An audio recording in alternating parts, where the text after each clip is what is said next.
채권금리가 폭발한다. 그래서 기업의 부채까지 폭발한다. 이 말이 여러분 사실일까요? 저는 사실이 될 가능성이 굉장히 높아졌다고 봅니다.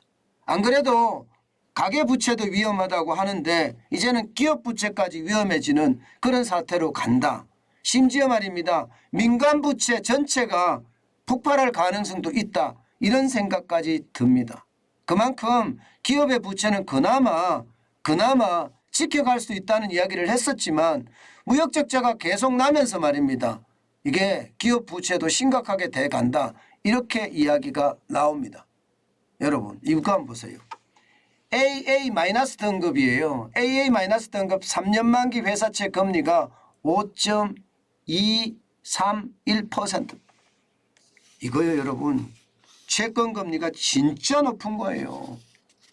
예, 5.231%의 금리라는 것은 여러분 이것은요 거의 뭐 역대급 금리다.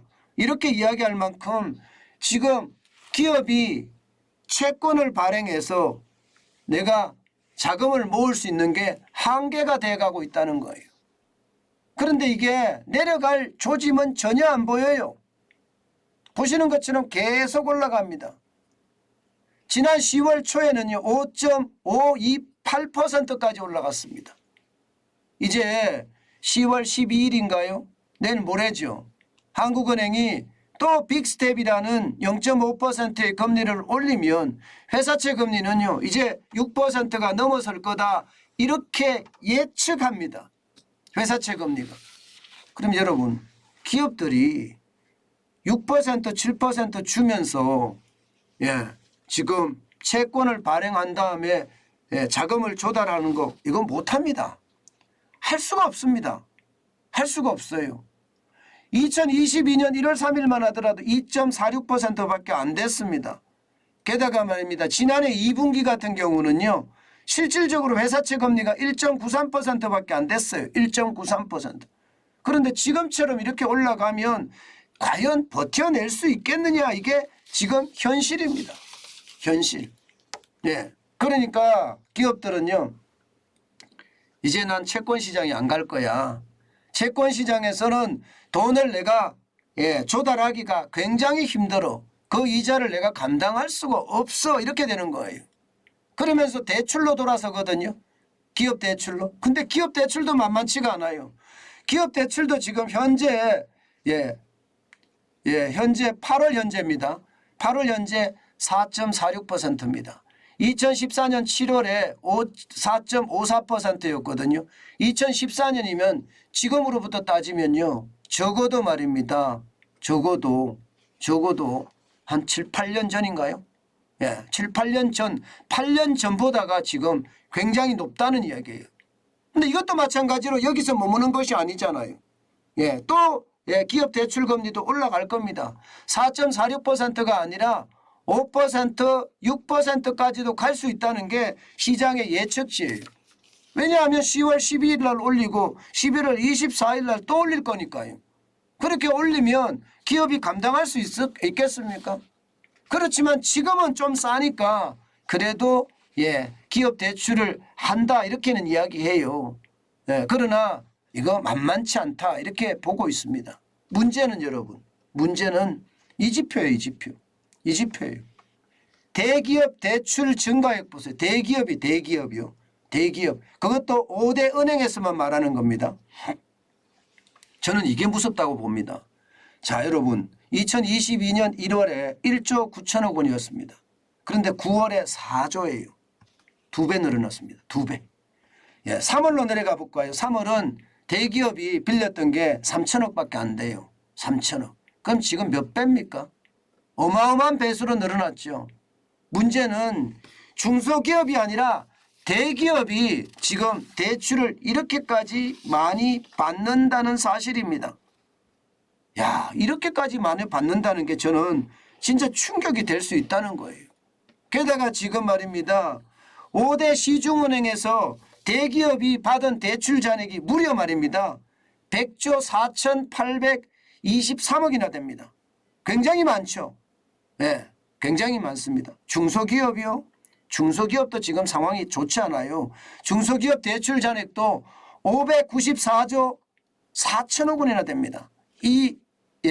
지금 5대 시중은행에서만 말입니다. 근데 중소기업은 5대 시중은행만 빌리지 않겠죠. 다른 데서도 빌릴 거 아니에요. 그러면 그만큼 충격이 더 많이 될 수밖에 없는 게 현실이잖아요. 문제는요, 이 대기업들이 과연 이 이자를 앞으로 계속 감당할 수 있을 것인가예요. 쉽지 않다예요. 쉽지 않다. 지금처럼 계속해서 무역 적자가 심화되고 소비가 주춤주춤해 간다면 대기업들도 이제는요, 파산에 대한 우려감 당연히 생길 수밖에 없어요. 4조까지 늘어났잖아요. 게다가 대출이 계속 늘어나는 추세죠. 계속 늘어나는 추세. 줄어드는 추세. 마이너스가 하나도 없습니다. 마이너스가. 예, 이게 갚는 사람이 없고 빌려가는 사람만 있다는 뜻이에요. 그러면 부채 과연 감당할 수 있을까요? 여러분, 기업 부채가 장난 아니거든요. 전체 기업 부채 2021년으로 기준으로 봤을 때는요, 2,361조 1천억 원입니다. 예, 엄청나게 늘어났습니다. 문재인 정부 들어와서 늘어난 것만 지금 39%가 훨씬 넘습니다.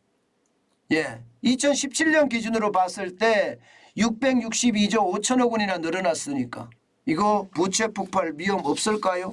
당연히 저는 부채 폭발의 위험이 있다고 생각해요. 왜냐? 금리를 더 올릴 거니까.